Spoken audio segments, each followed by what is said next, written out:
Assalamualaikum warahmatullahi wabarakatuh. Halo semuanya, kami dari kelompok 7.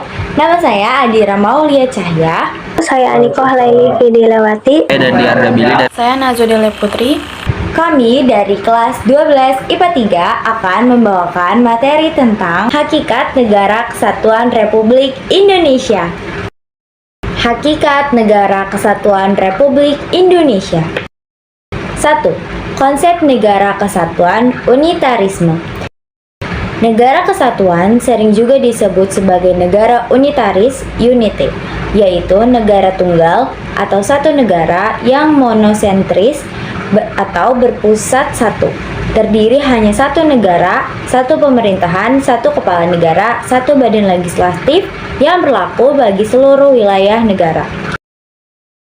Hakikat negara kesatuan yang sesungguhnya adalah kedaulatan tidak terbagi-bagi baik keluar maupun ke dalam dan kekuasaan pemerintah pusat tidak dibatasi. Negara kesatuan mempunyai dua sistem yaitu sentralisasi dan desentralisasi.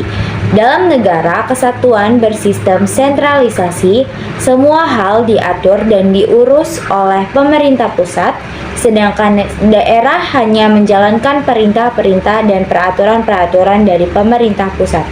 Akan tetapi, dalam negara kesatuan bersistem desentralisasi, daerah diberi kekuasaan untuk mengatur rumah tangganya sendiri atau otonomi swatantra. 2. Karakteristik Negara Kesatuan Republik Indonesia.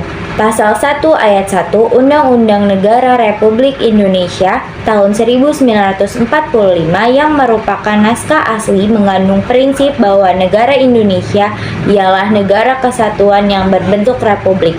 Pasal yang dirumuskan oleh Panitia Persiapan Kemerdekaan Indonesia tersebut merupakan tekad bangsa Indonesia yang menjadi Sumpah Anak Bangsa pada 1928 yang dikenal dengan Sumpah Pemuda, yaitu satu nusa, satu bangsa, satu bahasa persatuan yaitu bahasa Indonesia.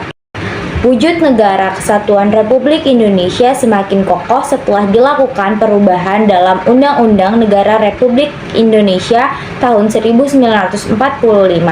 Undang-Undang Negara Republik Indonesia tahun 1945 secara nyata mengandung semangat agar Indonesia ini bersatu, baik yang tercantum dalam pembukaan maupun dalam pasal-pasal. Karakteristik Negara Kesatuan Indonesia juga dapat dipandang dari segi kewilayahan.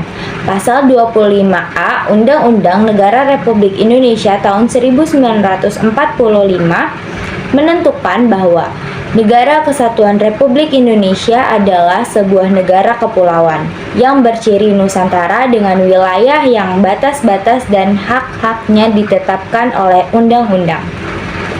B. Persatuan dan Kesatuan Bangsa Indonesia dari masa ke masa. Proses mempertahankan keberadaan Negara Kesatuan Republik Indonesia mengalami dinamika. Persatuan dan kesatuan bangsa yang menjadi modal utama untuk mempertahankan NKRI ternyata tidak selamanya berdiri kokoh. Ada kalanya persatuan dan kesatuan bangsa mendapat ujian, seperti ketika dirongrong oleh gerakan-gerakan pemberontak yang ingin memisahkan diri dari NKRI, serta segala bentuk teror yang bisa berdampak munculnya perpecahan di kalangan masyarakat Indonesia. Akan tetapi, kita patut bersyukur ancaman atau gangguan tersebut tidak membuat NKRI menjadi lemah, tapi semakin kokoh menunjukkan eksistensinya kepada dunia.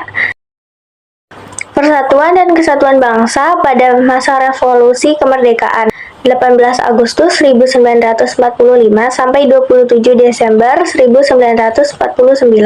Yang pertama, bentuk NRI adalah kesatuan. Yang kedua, bentuk pemerintahan republik dan presiden berkedudukan sebagai kepala pemerintahan sekaligus kepala negara. Yang ketiga, sistem pemerintahan presidensial. Yang keempat, lembaga tinggi negara seperti MPR, DPR, DPA, BPK, dan MA belum dapat diwujudkan meski disebutkan dalam Undang-Undang Dasar 1945. Dikeluarkannya 3 maklumat untuk melawan propaganda. A. Maklumat Wakil Presiden nomor 10 tanggal 16 Oktober 1945. B. Maklumat Pemerintah tanggal 3 November 1945 tentang pembentukan partai politik. C. Maklumat Pemerintah tanggal 14 November 1945 tentang pengubahan sistem pemerintahan. Terjadinya beberapa kali pergantian kabinet. Munculnya gerakan-gerakan separatis antara lain A.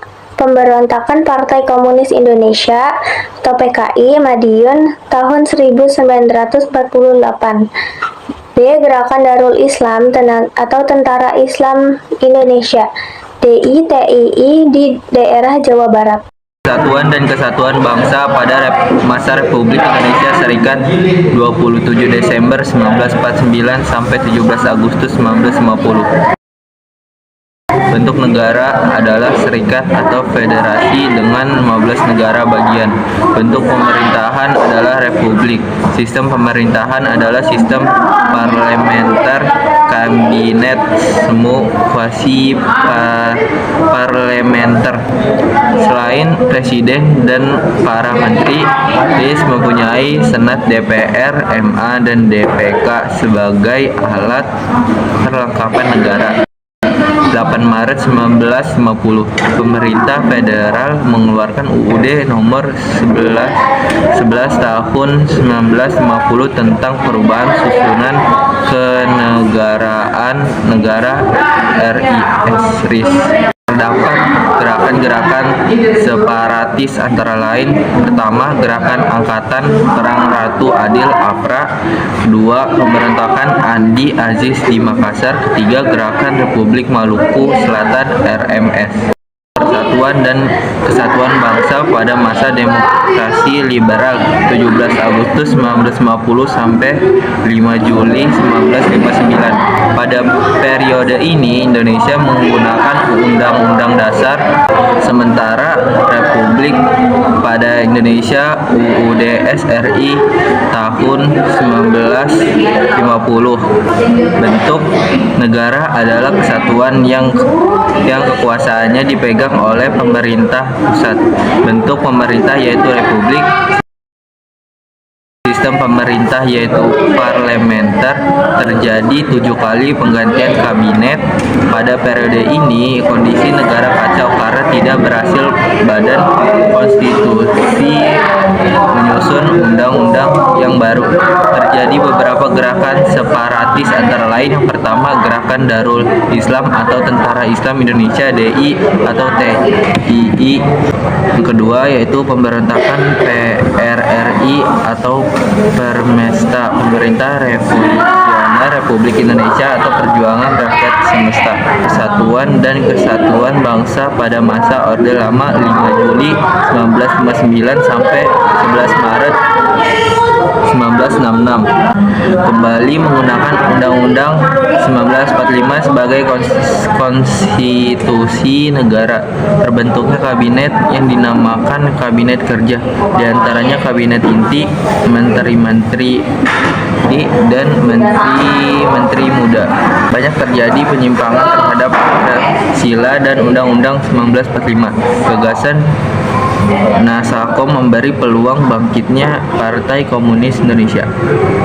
Persatuan dan Kesatuan pada masa Orde Baru periode 11 Maret 1966 sampai 21 Mei 1998. Pemimpinan Presiden Soekarno jatuh tahun 1966. 2. Jatuhnya Soekarno menandai berakhirnya masa Orde Lama dan digantikan dengan Orde Baru yang dipimpin Soeharto. 3. Prioritas utama Orde Baru bertumpu pada pembangunan ekonomi dan stabilitas nasional. 4. Pemerintah Orde Baru tetap menerapkan sistem pemerintahan presidensial. 5. Orde Baru melakukan beberapa penyimpangan terhadap Pancasila dan Undang-Undang Dasar 1945. 6. Segala penyimpangan menyebabkan negara Indonesia terjerembab pada keadaan krisis multidimensional yang kemudian bangkit gerakan reformasi menumbangkan rezim otoriter. Yang ketujuh, 21 Mei 1998, Presiden Soeharto menyatakan mengundurkan diri, sebagai gantinya yaitu B.J. Habibie. Yang terakhir yaitu Persatuan dan Kesatuan pada masa reformasi, periode 21 Mei 1998 sampai sekarang. 1. Periode ini disebut era reformasi. 2. Bertekad untuk menciptakan sistem pemerintahan yang demokratis. 3. Salah satu bentuk reformasi yaitu melakukan perubahan atau amandemen atas UUD 1945. 4. Sistem pemerintahan tetap presidensial. 5. Perubahan UUD 1945 mengakibatkan berubahnya peran hubungan presiden dan DPR. Dan 6. Perubahan UUD 1945 juga mengubah struktur ketatanegaraan Indonesia. Dia video pemaparan materi dari kelompok kami. Semoga bermanfaat untuk kita semua. Terima kasih. Wassalamualaikum warahmatullahi wabarakatuh.